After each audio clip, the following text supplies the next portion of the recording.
ये है वक्त मीडिया। आइए ले चलते हैं आपको हिंदुस्तान के सूबे उत्तर प्रदेश के जिला रामपुर के पट्टी कला गांव में, जहां 21 दिसंबर 2016 को समाजवादी पार्टी के 34 विधानसभा सुवार टांडा से प्रत्याशी जनाब अब्दुल्ला आजम खान साहब ने मिशन 2017 के तहत एक विशाल चुनावी जनसभा को संबोधित किया। इस मौके पर पट्टी कला गांव के लोगों ने जनाब अब्दुल्ला आजम खान साहब का तारीखी इस्तकबाल किया। जनाब अब्दुल्ला आजम खान साहब उत्तर प्रदेश सरकार के कद्दावर मंत्री जनाब आजम खान साहब के साहबजादे हैं। इस विशाल चुनावी जनसभा के ऑर्गेनाइजर रहे जनाब मोहम्मद हुसैन साहब और उनके भाई जनाब अकरम पहलवान साहब। इस विशाल जनसभा को जिनकी निगरानी में आयोजित किया गया उन लोगों के नाम हैं जनाब इस्लाम बल्ली साहब सदस्य जिला पंचायत, जनाब हाजी आबिद हुसैन साहब, जनाब फहीम पहलवान साहब और मशहूर शायर जनाब खालिद सुल्तानपुरी साहब। निजामत के फराइज अंजाम दिए एडवोकेट जनाब तकमील अहमद साहब ने। आइए देखते हैं इस प्रोग्राम का खास वीडियो। तो गरीब तबका, चाहे वो हिंदू हो या मुसलमान, वो सिख हो या ईसाई, जो आज लाइनों में खड़ा है,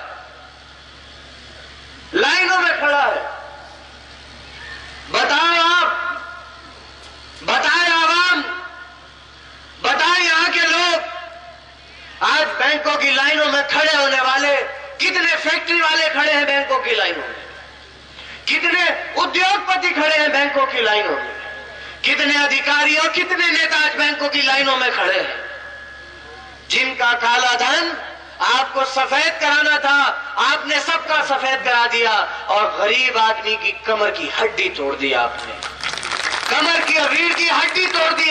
तो देखा आपने, ये हैं अब्दुल्ला आजम खान साहब जिन्होंने नोटबंदी के मुद्दे पर प्रधानमंत्री नरेंद्र मोदी पर गंभीर आरोप लगाए, अमीरों का धन सफेद करने वाला बताया, गरीबों की कमर तोड़ने वाला बताया। जी हां, अब्दुल्ला आजम खान साहब यहीं नहीं रुके, उन्होंने रामपुर के नवाब खानदान पर भी गंभीर आरोप लगाए। सुनिए। वो बदनसीब इलाका है जहां घर के बड़े और बुजुर्ग अपने घर की बहन बेटियों को मारकर अपने घरों में ही दफन कर दिया करते थे। कहीं ऐसा ना हो कि नवाब खानदान के किसी भी शख्स की नजर उनके घर के आबरू और इज्जत पर पड़े। यह है सच्चाई तुम्हारे नवाब की। बड़ी बड़ी गाड़ियों से, एक एक गाड़ी में 3-3, 4-4 अंग्रेज बिठा के चलने वाले तुम्हारे नवाब के खानदान की सच्चाई यह है तुम्हारे नवाब की सच्चाई। उठाओ किताब, पढ़ो इतिहास, पढ़ो 1857 का इतिहास। आजादी का पहला परवाना लेकर जो टुकड़ी निकली थी उसे तुम्हारे रामपुर के नवाब ने अंग्रेजी हुकूमत के साथ मिलकर रामपुर और बरेली के बीच कत्ल किया था। यह है सच्चाई तुम्हारे नवाब की। जनाब अब्दुल्ला आजम खान साहब अदबी शख्सियत के मालिक हैं। उन्होंने लोगों को इस मौके पर एक नज़म भी सुनाई। एक नज़्म अर्ज करूं, वैसे तो खालिद साहब मौजूद है, लेकिन मैं एक नज़्म अर्ज करूं। एक बहुत ही मशहूर नज़्म है कि तस्कीन न हो जिससे वो राज बदल डालो, तस्कीन न हो जिससे वो राज बदल डालो, जो राज न रख पाए हम राज बदल डालो। तो दोस्तों, पूरी नज़्म भी आप सुनेंगे। इसके अलावा और क्या क्या कहा है जनाब अब्दुल्ला आजम खान साहब ने, देखिए ये पूरा वीडियो अब नॉन स्टॉप। साथियों, वक्त गुजरता चला जा रहा है, ठंड अपने शबाब पर आ रही है और आप लोग इस ठंड के मौके पर भी इस प्रोग्राम को सुन रहे हैं। मुझे कई बार हिदायत की गई कि मैं आपको जनाब हुसैन साहब की तरफ से दावतनामा पेश कर दूं, तो मैं आप सब लोगों को हुसैन साहब की तरफ से ये दावतनामा भी दे रहा हूं कि जब ये प्रोग्राम अपने खात्मे की तरफ पहुंचेगा तब आप लोग बहुत सलीके के साथ सारे लोग खाना खाकर जाएंगे। पहले मेहमान खुसूसी खाने के लिए जाएंगे, उसके बाद आप लोग जाएंगे। मेहमान खुसूसी के लिए अलग जगह रखी गई है। जो लोग बाहर से हमारे मेहमान आए उनके खाने का इंतजाम अलग रखा गया है। तो पहले आप अपने बाहर के मेहमानों को सलीके के साथ जाने देंगे, उसके बाद आप सब लोग भी सलीके के साथ खाने को एहतमाम करेंगे। अब मैं समझ रहा हूं कि आप लोगों की बर्दाश्त की कहीं हद ना हो जाए और ये ठंड आपके सब्र पर भारी ना हो जाए। इससे पहले मैं आप लोगों के महबूब लीडर जिनको सुनने के लिए आप सुबह से यहाँ पर इंतजार कर रहे हैं और जिनको सुनाने के लिए इंतजामिया ने 3 दिन से यहाँ पर तैयारियां की है, मैं आज के मेहमान खुसूसी और हर दिल अजीज लीडर जनाब अब्दुल्ला आजम खान साहब से मुतवाना दरख्वास्त करता हूं कि वो आए और ये जो पब्लिक, जो जनता आपको सुनने के लिए बैठी है, इनके सुनाकर जनाब अब्दुल्ला आजम साहब।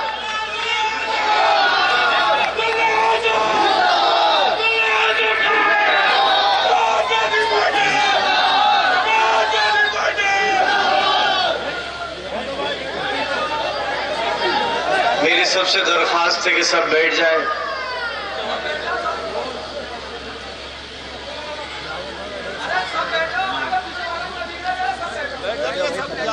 आज की इस सभा में मौजूद पहले तो मैं एक बात कहूं, हुसैन साहब ऐसे प्रोग्राम दिनों और महीनों नहीं बल्कि सालों और सदियों में हुआ करते हैं। सच्चाई है कि ऐसे प्रोग्राम महीनों और दिनों में नहीं बल्कि सालों और सदियों में हुआ करते हैं। आपका, अकरम का, आपके तीसरे भाई अरबी साहब का, आपके वालिद साहब का और पूरे परिवार का आज के इस कार्यक्रम के तहे दिल से मैं, मेरे सारे साथी दिल की गहराइयों से शुक्रगुजार हैं कि आपने यहां बुलाया और आवाम का जो जोश था, जो नौजवानों का जोश था, उनकी मोहब्बत थी, उनका खुलूस था,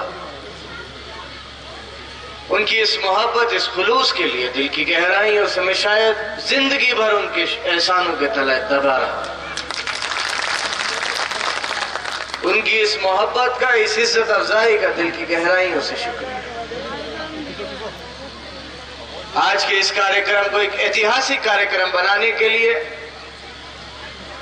जो पूरी टीम जो आज इस मंच पर भी मौजूद है और जिसने अपनी बहुत मेहनतों से इस प्रोग्राम को कामयाब और एक ऐतिहासिक प्रोग्राम बनाया है, उस पूरी टीम का, हामिद गोल्डन साहब का, फरजन साहब का, जाहिद साहब का,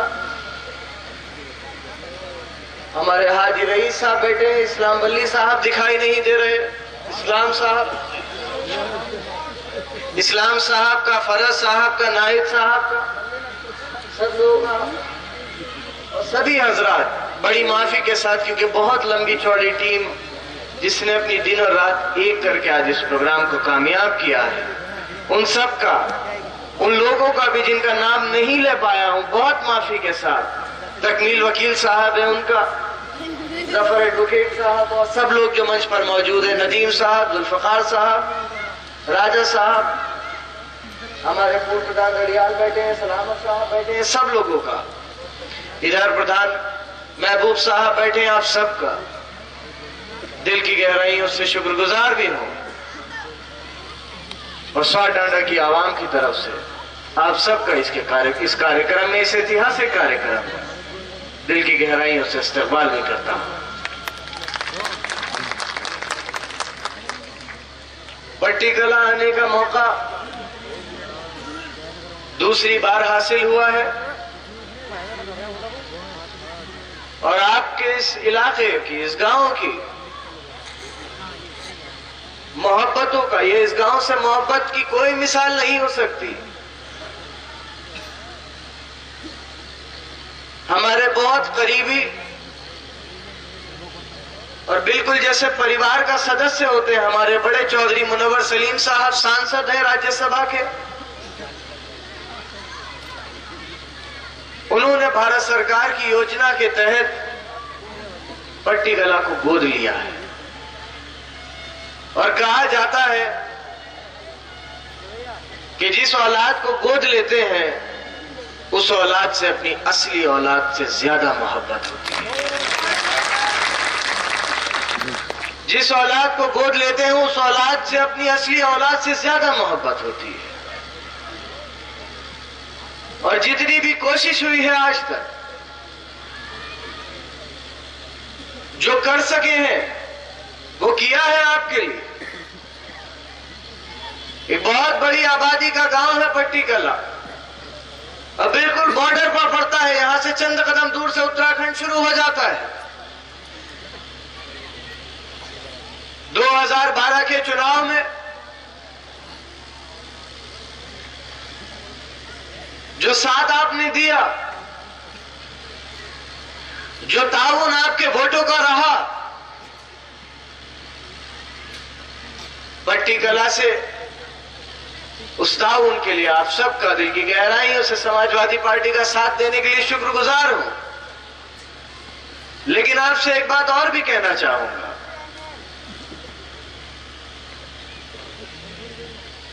अच्छा, मेरे बिल्कुल पीछे बैठे हुए इसलिए दिखाई नहीं दिए, दिनेश गोयल साहब मौजूदा चेयरमैन है मसवासी के, उनका भी आज के इस कार्यक्रम में बहुत बहुत इस्तकबाल करता हूं। एक बहुत बड़ा हिस्सा 2012 के चुनाव में नवाब खानदान को गया और एक बहुत बड़ा हिस्सा समाजवादी पार्टी को मिला। क्या हुआ उसके बाद? हम स्वार टांडा से 24,000 वोटों से नवाब खानदान से तो जीत गए। हम 9,000 वोटों से भारतीय जनता पार्टी से तो स्वार टांडा में जीत गए। लेकिन नतीजा क्या हुआ? नतीजा यह हुआ कि हमारे बंटने का फायदा सीधा सीधा भारतीय जनता पार्टी को हुआ। स्वार टांडा जीते, रामपुर जीते, चमरौआ जीते और 5 में से 3 विधानसभाएं जीतने के बावजूद भी हम 2012 में सांसद का चुनाव नहीं जीत पाए। और एक बहुत अच्छे शख्स, हम सबके बड़े नसीर अहमद खान साहब, जो 1:30 बजे तक 40 और 45 हजार वोटों से आगे थे, वो आधे घंटे में चुनाव हार गए चुनाव। इसमें हमारी 2 बड़ी गलतियां रही। पहली गलती कि हम मजहब और बिरादरी के नाम पर बंट गए। हम कुछ समाजवादी के साथ आए, कुछ बहुजन समाज पार्टी के साथ गए, कुछ कांग्रेस के साथ चले गए और हमारे बंटवारे का सीधा सीधा फायदा भारतीय जनता पार्टी को हो गया। इसीलिए कहता हूं कि मजहब और बिरादरी से ऊपर उठ के, मजहब और बिरादरी के तासुब से ऊपर उठ के एक ऐसी सरकार, एक ऐसा नुमाइंदा, एक ऐसा विधायक चुनने की जरूरत है जो एक साफ नियत और एक साफ दिल के साथ आपकी नुमाइंदगी कर सके और आपका विकास कर सके। नहीं जीते सांसद का चुनाव। आज मैं मसवासी से जब बिजार खाते से मुड़ा तो बिजार खाते से लेकर सुल्तानपुर पट्टी तक की ये रोड बहुत टूटी हुई। 2012 के चुनाव में मसवासी से और इस पूरी बेल्ट से भारतीय जनता पार्टी को एक बहुत बड़ा वोटों का खजाना सजा के दे दिया, बहुत बड़ा खजाना सजा कर दे दिया, लग कर दिया वोटों से। क्या हुआ उसके बाद? आज तक किसी ने अपने सांसद को देखा तक नहीं। देखा तक नहीं है, वो आते तक नहीं है यहां। मुझसे एक मोहतरमा ने कहा कि रोड, मैंने कहा मैं मानता हूं अपनी जिम्मेदारी कि अगर मैं आने वाले कल यहां से चुनकर जाऊं या यहां की नुमाइंदगी करूं और उत्तर प्रदेश सरकार समाजवादी की सरकार बने, तो मेरी जिम्मेदारी है कि मैं यहां की आवाम की परेशानियों को सरकार के पास लेकर जाऊं। मगर क्या सारी जिम्मेदारी मेरी ही है?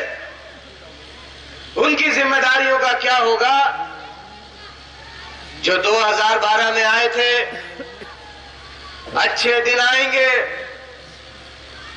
15 से 20 लाख रुपया हर भारतीय के खाते में आएगा, काला धन वापस आएगा, महंगाई कम होगी, 2 करोड़ नौजवानों को हर साल रोजगार मिलेगा। कहा था ना? क्या कहा था भारतीय जनता पार्टी ने? यही कहा था, अच्छे दिन आएंगे।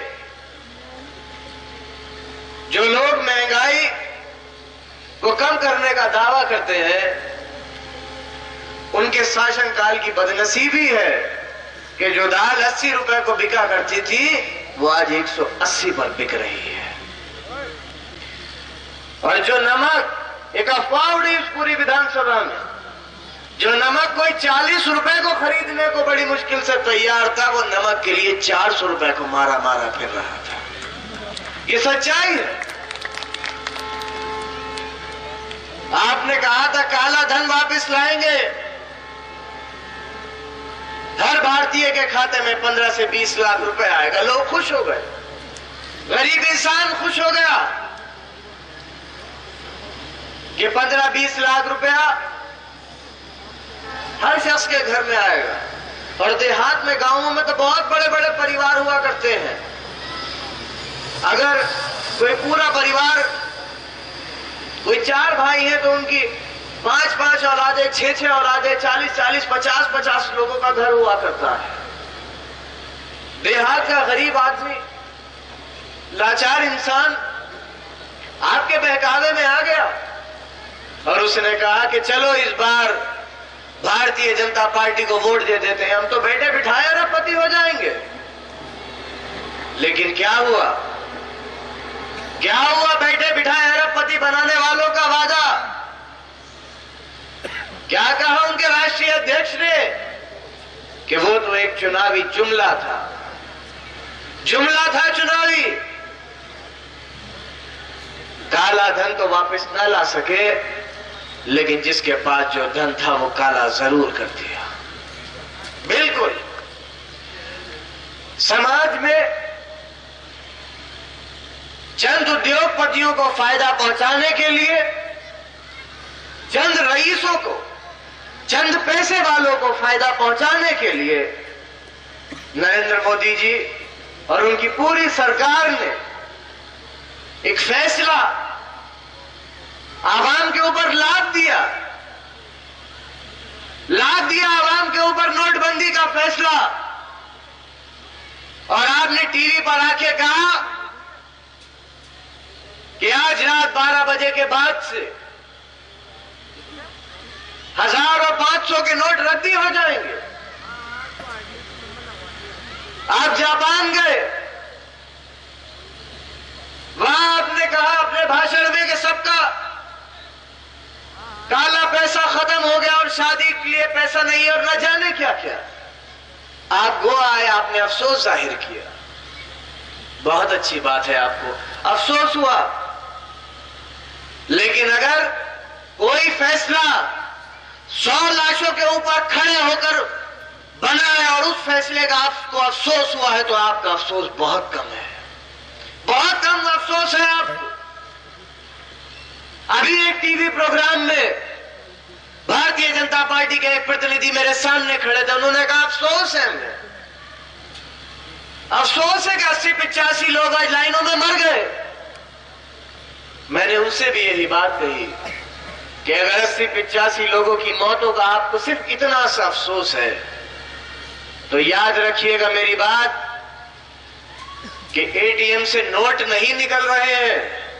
खुदा ने चाहा तो 2019 में ईवीएम से वोट भी नहीं निकलेंगे, नहीं निकलेंगे ईवीएम से आपके वोट। और समाज का वो गरीब तबका, चाहे वो हिंदू हो या मुसलमान, वो सिख हो या ईसाई, जो आज लाइनों में खड़ा है, लाइनों में खड़ा है। बताओ आप, बताएं आवाम, बताएं यहां के लोग, आज बैंकों की लाइनों में खड़े होने वाले कितने फैक्ट्री वाले खड़े हैं बैंकों की लाइनों में, कितने उद्योगपति खड़े हैं बैंकों की लाइनों में, कितने अधिकारी और कितने नेता आज बैंकों की लाइनों में खड़े हैं, जिनका काला धन आपको सफेद कराना था, आपने सबका सफेद करा दिया और गरीब आदमी की कमर की हड्डी तोड़ दी आपने, कमर की रीढ़ की हड्डी तोड़ दी आपने। और आज रात के 12 बजे और 1 बजे ठंड की इन रातों में जो समाज का सबसे कमजोर वर्ग है, मजदूर, किसान, फेरी करने वाला, ठेला चलाने वाला, बीड़ी बनाने वाला, मजदूरी करने वाला, जो पूरा दिन मेहनत करता है, पूरा दिन मजदूरी करता है और शाम को अपनी दिहाड़ी के पैसे लेकर रास्ते से सौदा खरीदकर अपने घर जाता है और उसके घर का चूल्हा जलता है। बताओ भारत सरकार, बताए भारतीय जनता पार्टी कि वो शख्स जो पूरा दिन मजदूरी करने के बाद अपने बच्चों का पेट पालता है, अगर वो शख्स पूरा दिन बैंकों की लाइनों में खड़ा होगा तो उसके बच्चे के फाके करने का हिसाब कौन देगा? कौन देगा उसका हिसाब?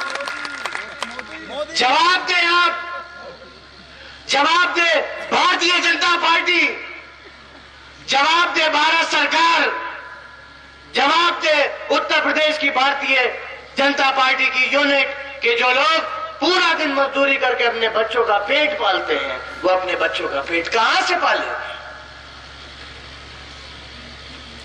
खालिद साहब मौजूद हैं, आप ही के बस्ती के शायर हैं। अभी बिलारी में मेरी हाल फिलहाल में आपसे मुलाकात हुई थी और उन्हें याद होगा, एक शायर है झंझट साहब, शायद उन्होंने ये लतीफा सुनाया था। उन्होंने कहा कि बहुत दिनों बाद एक साहब अपने दोस्त से मिले और उन्होंने पूछा, अरे भाई कहां हो, खैरियत से? बोले हाँ सब अल्लाह का शुक्र है। बोले बच्चे क्या कर रहे हैं आजकल? बोले भाई एक स्टेट बैंक में है, एक आईसीआईसीआई बैंक में है, एक पंजाब नेशनल बैंक में है, एक इलाहाबाद बैंक में है। तो उन्होंने कहा चलो खुदा का बड़ा शुक्र है तुम्हारे सारे बच्चे नौकरियों से तो लग गए। अरे बोले नौकरियों से नहीं लगे, चारों बैंकों की लाइनों में लगे।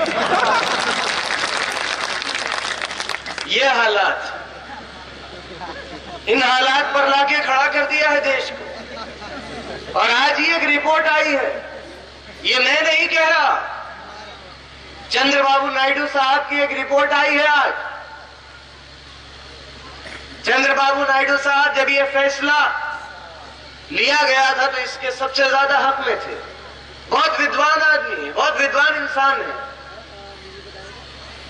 आज उन्होंने अपनी रिपोर्ट दी है भारत सरकार को कि इस फैसले से गरीब इंसान की कमर टूट गई है और भारत की अर्थव्यवस्था चकनाचूर हो जाएगी अगर भारत सरकार ने इसका कोई फैसला या कोई हल नहीं निकाला। ये मैं नहीं कह रहा, ये चंद्रबाबू नायडू साहब कहते हैं। और मैं तो कहता हूं उन लोगों से जो आज भी आंखों पर काली पट्टी बांधकर और भाजपा कर रहे हैं कि आओ बैठो सामने, तर्क पर बात की जाए, तुम अपना तर्क सामने रखो, मैं अपना तर्क सामने रखूंगा, उसके बाद देखेंगे कौन कितनी देर टिकेगा। आओ बात करो बैठकर। सिर्फ ये कह देने से कि जो मोदी जी के और आरएसएस के साथ नहीं है वो देशभक्त नहीं है, वो देशद्रोही है। देश किसी को देशद्रोही और देशभक्त करने से नहीं चलता, देश चलता है अपने फैसलों से। और मैं तो कहता हूं, और समाजवादी पार्टी का नारा है हमेशा से कि अगर किसी गरीब और बेघर को देखकर तुम्हारी आंख से आंसू आता है तो तुमसे बड़ा देशभक्त और कोई नहीं है। कोई नहीं है तुमसे बड़ा देशभक्त। किसी गरीब की मदद करना, एक गाना था बड़ा मशहूर कि घर से मस्जिद है बहुत दूर, चलो यूं कर ले किसी रोते हुए बच्चे को हंसाया जाए। तो भारतीय जनता पार्टी और आरएसएस कम से कम हिंदुस्तानियों को, चाहे वो हिंदू हो या मुसलमान, वो सिख हो या उन्हें ईसाई, उन्हें कम से कम देशद्रोही और देशभक्ति का सर्टिफिकेट ना ही बांटे तो बेहतर होगा, बेहतर है। हमारी बदनसीबी तो आज तक यही रही, एक तरफ भारतीय जनता पार्टी थी जिसने 4 बार हमारे ऊपर हुकूमत करी। भारतीय जनता पार्टी के विधायक साहब शिव बहादुर सक्सेना साहब पूरे माहौल को सांप्रदायिक करके हिंदू और मुसलमानों के बीच में एक खाई खोदकर उनके फासलों को और बढ़ाकर, एक को एक से लड़ाकर और एक को एक से डराकर वो वोट तो ले लिया करते थे, यहां से जीतकर विधानसभा पहुंचा करते थे और विधानसभा में भी मंत्री तक रहे। मैं पूछता हूं शिव बहादुर सक्सेना साहब की हिमायत करने वाली उस भारतीय जनता पार्टी से कि शिव बहादुर सक्सेना साहब जो अपना कहते थे और ये कहते थे सिर्फ हिंदुओं से कि मैं तुम्हारा नेता हूं, मैं अपने उन हिंदू भाइयों से पूछना चाहता हूं कि आज इस सड़क पर अक्सरियत उन गांवों की है जिसमें हिंदू आबादी रहती है, हमारे हिंदू भाई रहते हैं। बताओ, अगर शिव बहादुर सक्सेना साहब ने तुम्हारे साथ इंसाफ किया होता, अगर नेपाल सिंह साहब ने तुम्हारे साथ इंसाफ किया होता और भारतीय जनता पार्टी ने अगर तुम्हारे साथ इंसाफ किया होता तो शायद तुम्हारी सड़क का ये हाल नहीं होता, नहीं होता। और एक चीज और भी कहता चलूं, कोई वायदा नहीं करूंगा और ना आज तक कोई झूठा वायदा किया है, लेकिन जो कहा है वो किया है। मैंने अपनी तकरीरों में कहा था कि टांडा ब्लॉक जरूर बनेगा और मेरी कोशिश है कि चुनाव से पहले बने। और आज के अखबार में खबर आ गई कि उत्तर प्रदेश में जो 32 ब्लॉक बने हैं उसमें से एक टांडा भी है और टांडा एक ब्लॉक का दर्जा टांडा को मिल चुका है। एक बात और भी कही थी कि कोशिश तो मेरी यह है कि चुनाव खत्म होने से पहले ये बिजार खाते से लेकर सुल्तानपुर पट्टी तक का मार्ग भी बन जाए। मैं आपको सच्चाई बताऊं, मैं कोई झूठी बात नहीं कहूंगा। लोक निर्माण विभाग ने आपकी सड़क पास कर दी है, बस उत्तर प्रदेश सरकार से पैसा आने की देर है, आपकी सड़क जरूर बनेगी, सड़क जरूर बनेगी। अभी नहीं बनी, सरकार लोक निर्माण विभाग ने सड़क पास कर दी है, 2017 में फिर सरकार बनाएंगे और सुल्तानपुर पट्टी से बिजार खाते वाली सड़क जरूर बनाएंगे, जरूर बनाएंगे। और कोशिश ये है कि चुनाव से पहले ही इसको बनाने का काम शुरू हो जाए, शुरू हो जाए, पूरी कोशिश है। इसके अलावा आपको एक मुबारकबाद और भी दे दूं कि करीबन 1 करोड़ रुपए की लागत से आपके सुल्तान इस पट्टी कला की सीसी रोड पास होकर आ गई है, पैसा आ गया है और बनना शुरू हो गई है या हो जाएंगी चुनाव से पहले। 1 करोड़ की बहुत सी सीसी की सड़कें आपकी पास होकर आ गई है, बनना बहुत जल्द शुरू हो जाएंगी, उनका पैसा भी आ गया है आपकी। और इंटर कॉलेज भी आपका एक बन रहा है और एक पानी की टंकी भी हुई है शायद कुछ।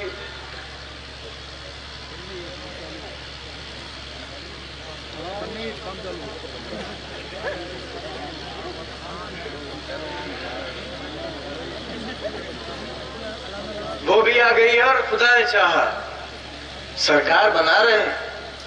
और आपका जोश और आपकी मोहब्बत देखकर तो ये लगता है कि सीट इतने लंबे मार्जिन से जीतेंगे कि आपकी ताकत के आगे कोई खड़ा होने की हिम्मत भी नहीं करेगा। और पहली बार आजाद हिंदुस्तान में पहली बार इस टांडा विधानसभा से इतिहास अपने आप को एक बार फिर दोहराएगा। इतिहास अपने आप को दोहराएगा और इतिहास दोहराने के साथ आवाम इस बात को साबित करेगी कि नवाब कल भी आवाम के दम से नवाब थे और नवाब आज भी अपने नाम के आगे विधायक आवाम के दिए हुए वोटों से ही विधायक लिखा करते थे। और आवाम की ताकत आज भी नवाबों की ताकत से उतनी ही आगे है जितनी आप आने वाले कल आवाम की ताकत नवाबों की ताकत से आगे, बिल्कुल आगे होगी। कौन नवाब? हमारे यहां से चुनाव जीतने वाले नवाब साहब 5 बार यहां से चुनाव जीतकर विधानसभा पहुंचे, 5 बार। 2 बार उत्तर प्रदेश सरकार में शामिल रहकर मंत्री रहे। उनकी वालिदा साहिबा यहां से सांसद रही, उनके वालिद साहब यहां से सांसद रहे, उनके वालिद साहब विधायक रहे यहां से, उनके परिवार के और सदस्य विधायक रहे यहां से। करीबन 45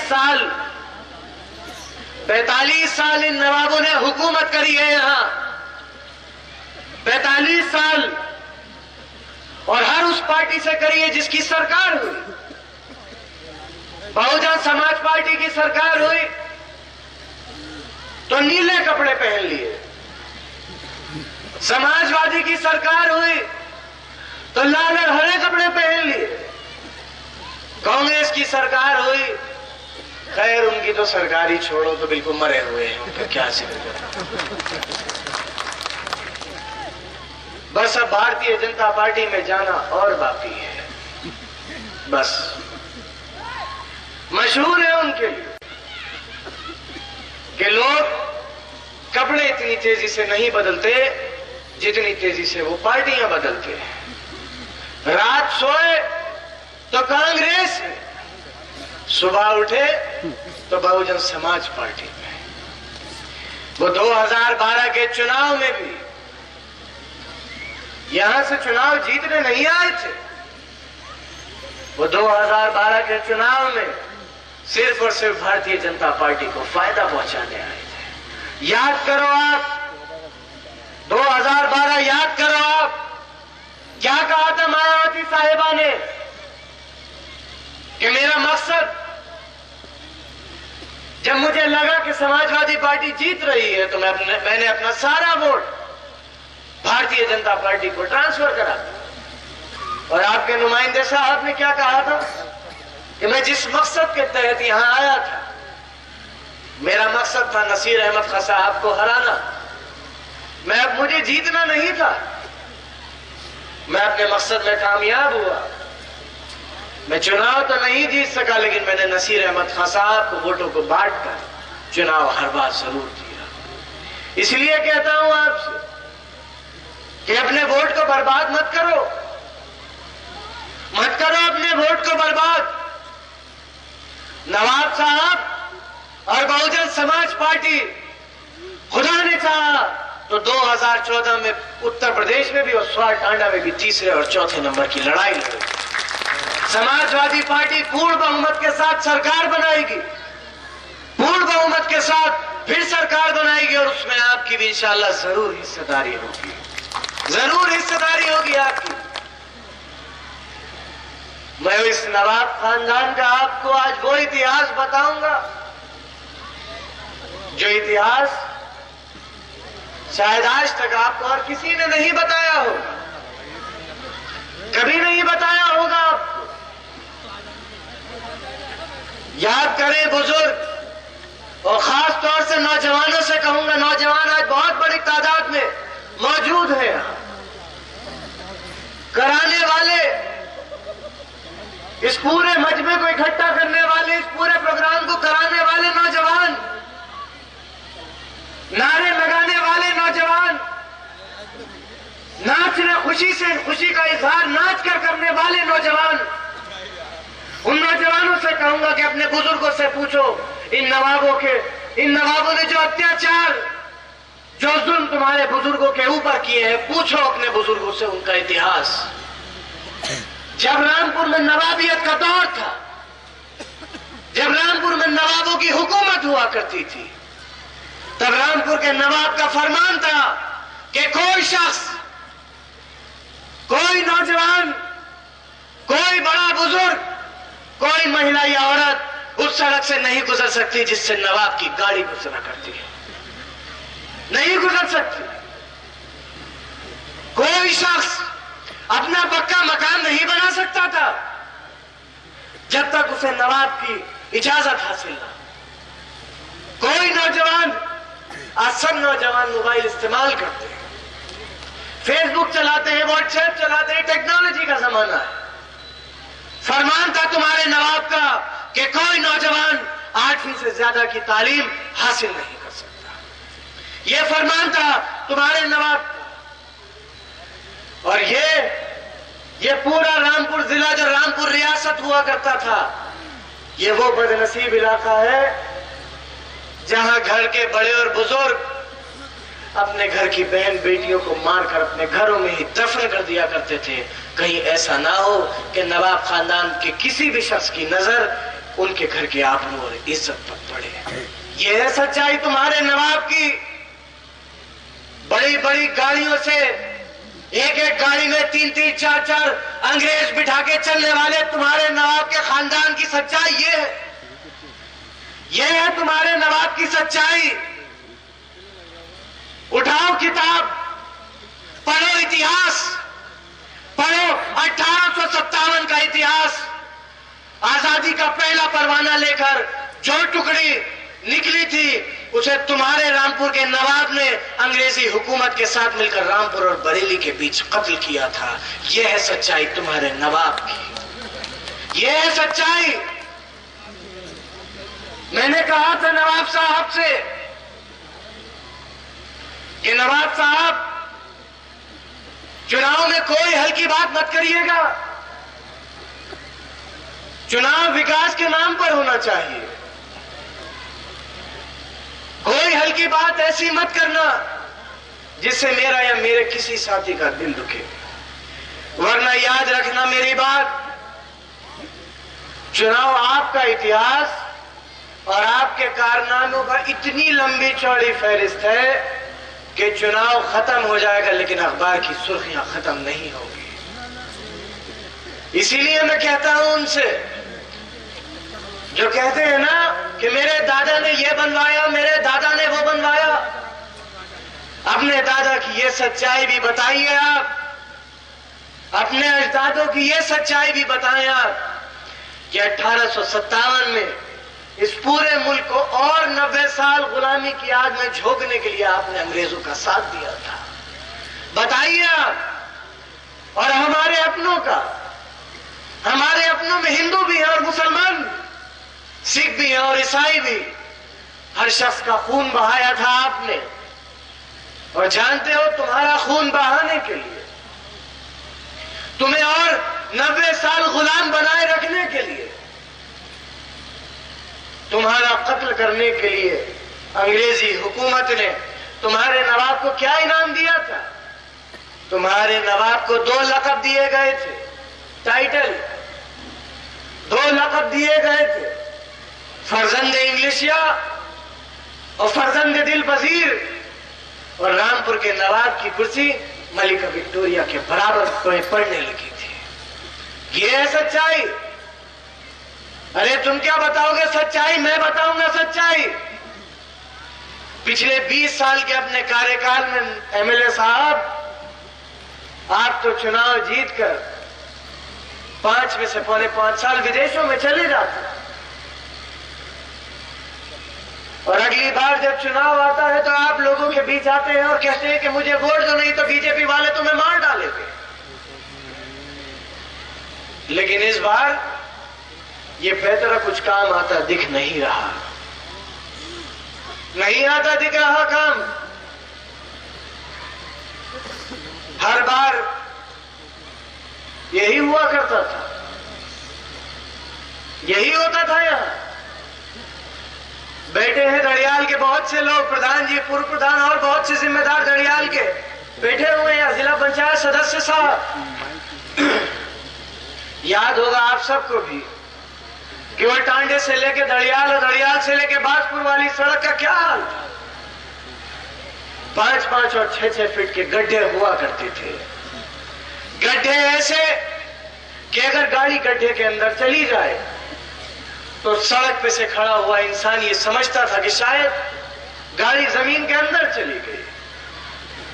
लेकिन 20 साल आपके नवाब साहब ने और भारतीय जनता पार्टी ने ये सड़कें इसलिए नहीं बनने दी कि अगर ये सड़कें बन जाती तो आपके विधायक साहब कैसे कहते कि देखो मैं तो सड़क बनवाना चाहता था लेकिन आजम खां साहब ने तुम्हारी सड़क बनने नहीं दी। लेकिन मुबारकबाद दूंगा आपको, इस पूरी विधानसभा को, आजम खां साहब का शुक्रिया अदा करूंगा, उत्तर प्रदेश के मुख्यमंत्री साहब का शुक्रिया अदा करूंगा, पूरी सरकार का शुक्रिया अदा करूंगा कि एक रिकॉर्ड टाइम के 1 साल के टाइम के अंदर 63 करोड़ की लागत से वो सड़क 1 साल के रिकॉर्ड टाइम के अंदर बनाकर आपको तोहफे में देने का काम किया है। आपकी टांगे से लेकर रामपुर वाली सड़क बनाई है 18 करोड़ की लागत से। आपकी स्वार से लेकर बाजपुर वाली सड़क बनाई है। आपकी स्वार से लेकर मिलाखाना वाली सड़क बनाई है। आपकी स्वार से लेकर खौद तक वाली सड़क बनाई है। स्वार टांडा की नगर पालिकाओं को इतिहास में कभी इतना पैसा नहीं मिला जितना पिछले 3 सालों में मिला है। आपके बहुत से गांव लोहिया में लिए, जिला पंचायत से काम हुए हैं और अभी 28 संपर्क मार्ग बनने का काम और शुरू हो गया है लोक निर्माण विभाग से। करीबन 350-400 करोड़ की लागत से पिछले 3 साल में उत्तर प्रदेश सरकार ने आपके विकास के कार्यों को किया है। और एक बहुत बड़ा मुद्दा था, एक बहुत बड़ी परेशानी थी यहां की आवाम की, लालपुर का पुल, लालपुर का मरहूम पुल, जिसके लिए आपके नवाब साहब कहा करते थे कि आजम खां साहब की नजर मेरे दादा के लोहे और तांबे पर है, इसलिए वो पुल तोड़ रहे हैं। और मेरी बात पर भरोसा ना हो तो जाकर देख लेना, उस लालपुर के पुल के बराबर में वो जितना लोहा तांबा वो टूट के निकला था, बाखुदा कबाड़ी ले जाने को तैयार नहीं है उसे। वो इतने बुरे हाल में है कि कोई कबाड़ी ले जाने को तैयार नहीं है उसे। लेकिन सच्चाई यह है कि इन लोगों ने कभी तुम्हारा अच्छा नहीं किया, कभी आपका भला नहीं सोचा और हमेशा इस बात की कोशिश करी कि आप विकास की धारा से हमेशा दूर रहो, हमेशा दूर रहो। आपके बच्चे ना पढ़ सके, आप अच्छी सड़क पर न चल सको, आपको बिजली ना मिल सके, क्योंकि अगर यहां के नौजवान को तालीम मिल जाती, वो अच्छी सड़कों पर चलकर यहां से बाहर रामपुर और मुरादाबाद जाता, उसके घर में बिजली आती और वो टीवी पे बाहर की दुनिया देखता, तो यहां के नुमाइंदों से सवाल नहीं कर लेता कि बताओ इतना लंबा वक्त हमारे ऊपर हुकूमत करने के बाद, इतने लंबे वक्त यहां से विधायक और सांसद रहने के बाद भी आज हमारे यहां ये टूटी गलियां और टूटी सड़कें क्यों है? भारतीय जनता पार्टी के एक प्रतिनिधि साहब ने कहा कि लालपुर का पुल तो जौहर यूनिवर्सिटी के लिए बन रहा है। मैंने टीवी पर ही उनसे कहा कि ये आपकी परेशानी नहीं है, आपकी सोच है। आप दुश्मन हो शिक्षा के, आप दुश्मन हो तालीम के। आप नहीं चाहते कि बच्चे पढ़े, उन्हें तालीम मिले। अगर ये बच्चे पढ़ लिख जाएंगे और इन्हें तालीम मिल जाएगी तो ये अपना दिमाग इस्तेमाल करेंगे और ये फिर आंखों पर पट्टी बांधकर मोदी मोदी के नारे नहीं लगाएंगे। ये हर फैसले के दोनों रुख देखेंगे, क्या सही है क्या गलत है। इसलिए आप नहीं चाहते कि इन्हें तालीम मिले, इसलिए आप इस पुल के हिमायती नहीं हो। लेकिन मुबारकबाद दूंगा उत्तर प्रदेश सरकार को, आजम खान साहब को, कि उन्होंने यहाँ की आवाम की इस परेशानी को समझा और करीबन 225 करोड़ की लागत से 225 करोड़ की लागत से एक पुल और एक बैराज बनाने का काम बहुत तेजी से शुरू कर दिया है, बहुत तेजी से शुरू कर दिया। और जब वो पुल और बैराज बनकर तैयार होगा तो एक ऐसा मायानाज पुल और बैराज होगा कि उस पर पूरी विधानसभा नाज करेगी, पूरी विधानसभा नाज करेगी। बस अपनी इसी इल्तिजा के साथ आप सबसे एक बात कहूंगा और हमेशा एक बात कहता हूं कि आप जो फैसला लो, आप सही फैसला लो तब, आप गलत फैसला लो तब, इतिहास आपको याद रखेगा। आप सही फैसला लोगे, इतिहास मुबारकबाद देगा आपको आपके फैसले के लिए।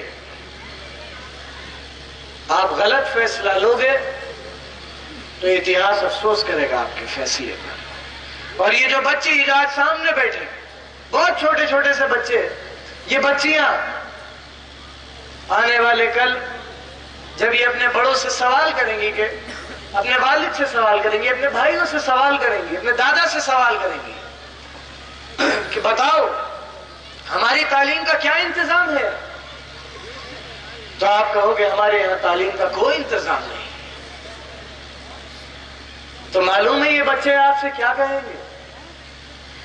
ये बच्चे आपसे ये कहेंगे कि 5 बार 1 से और 4 बार 1 से कुल मिला के 9 बार धोखेबाजों से धोखा खाने के बाद भी अगर आपको समझ नहीं आई तो इसमें सिवाय आपके और किसी की गलती नहीं है, सिवाय आपके और किसी की गलती नहीं। आज बहुत लंबा जुलूस था, बहुत बड़ा रोड शो था। मैं आपके हुसैन साहब से, इस्लाम साहब से, सभी जिम्मेदारों से ये कहूंगा कि ये तो आज ट्रेलर था, असली फिल्म तो कल चलेगी इंशाअल्लाह, असली फिल्म कल चलाएंगे। एक बहुत बड़ा रोड शो, एक बहुत ही अजीम और शान रोड शो, एक ऐसा रोड शो जो इस बात का फैसला कर देगा, जो इस बात का फैसला करेगा भी और अपने उस पूरे सफर में इस बात का पैगाम भी देगा कि आवाम कल भी नवाबों से ज्यादा ताकतवर थी और आज भी आवाम नवाबों से ज्यादा ताकतवर होगी। और आपकी पूरी टीम से इस बात की गुजारिश भी करूंगा कि जितने जोश के साथ आप आज के रोड शो में मौजूद थे, इससे ज्यादा रोड शो के साथ और इससे ज्यादा नुमाइंदगी के साथ आप कल के रोड शो में भी मौजूद रहना। खुदा के पास गाड़ी है उनका भी इस्तेकबाल और जिनके पास नहीं है उनका उनसे ज्यादा इस्तेकबाल। आप सब आए क्योंकि मेरा असली, मैं सच बात कहता हूं आपसे, मुझे मालूम है कि जो लोग सबसे ज्यादा वोट देंगे, जो लोग सबसे ज्यादा हिमायत करेंगे, वो सबसे ज्यादा गरीब आवाम मेरी हिमायत करेगी। क्योंकि आजम खान साहब ने हमेशा अपनी तकरीरों में एक बात कही है कि जिसके होठों पर हंसी और पैरों में छाले होंगे बस वही मेरे चाहने वाले होंगे। तो हर शख्स जिसके होठों पर हंसी और पैरों में छाले होंगे वो सब मेरे भी चाहने वाले होंगे। और उन सब चाहने वालों से ये कहना चाहता हूं कि कल अपनी ताकत का, आवाम की ताकत का लोहा मनवाओ और ऐसा लोहा मनवाओ कि तुम्हारे नारों से और तुम्हारे कदम के वजन से जमीन हिल जाए और नूर महल की दीवारें गिर जाएं। अपने कदमों की वो ताकत दिखाओ, अपने इत्तेहाद का ऐसा सबूत दो कि मुखालिफ चुनाव से पहले हार मान ले और चुनाव में सिवाय आवाम की ताकत की। आज ये सब कुछ मैं सच कहता हूं, ये सारी ताकत, ये सारी शोहरत, ये सारी इज्जत, ये सारी रोशनियां, ये सारे फूल, ये सारे बैंड बाजे, ये सारे नगाड़े, ये किसके दम से? ये मेरे दम से नहीं है, ये मेरी वजह से, मेरे नसीब से नहीं है। ये अगर किसी के नसीब से है और किसी की मोहब्बतों से और किसी की वजह से और किसी की दी हुई ताकत से है, तो वो ताकत आपकी है। ये सब कुछ आपका है, ये ताकत आपकी, ये शोहरत आपकी, ये इज्जत आपकी, ये दौलत आपकी। और आने वाले कल उत्तर प्रदेश की विधानसभा में ये जो ताकत विधानसभा की होगी, स्वाटांडा विधानसभा की जो ताकत होगी, ये भी इंशाअल्लाह आपकी हो। इसलिए अपनी बात को खत्म करूंगा। हम सबको इंतजार है, हम सबके बुजुर्ग नसीर अहमद खान साहब बस कुछ ही चंद मिनटों में तशरीफ ला रहे हैं। मैं आप सबसे ये गुजारिश करूंगा, बहुत ही दिल की गहराइयों से गुजारिश करूंगा कि आप सब लोग उस वक्त तक न हिलेंगे जब तक नसीर अहमद खान साहब हम सबके बीच में ना आए।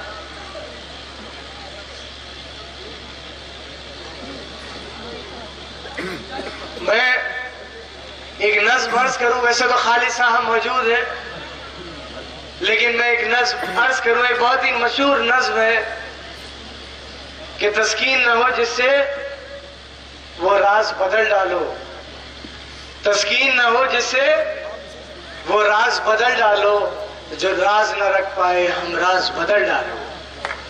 तुमने भी सुनी होगी बड़ी आम कहावत है, तुमने भी सुनी होगी बड़ी आम कहावत है, अंजाम का हो खतरा तो आगाज बदल डालो।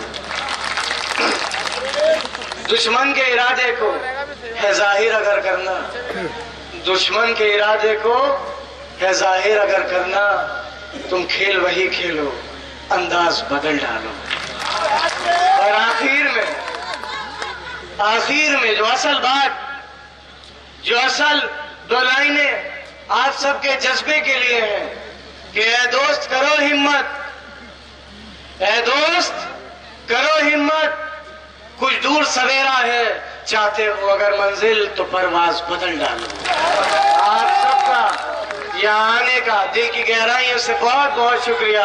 और एक बार अब्दुल्ला आ जाओ, अब्दुल्ला आ जाओ, अब्दुल्ला आ जाओ। मुझे जानकारी नहीं थी, नाहल नदी का कोई घोषणा हुई है, आपको हाल फिलहाल में पता चल जाएगी। शायद उस पे बांध का या डैम की स्वीकृति आज मिल गई है, मुझे अभी पता चला है।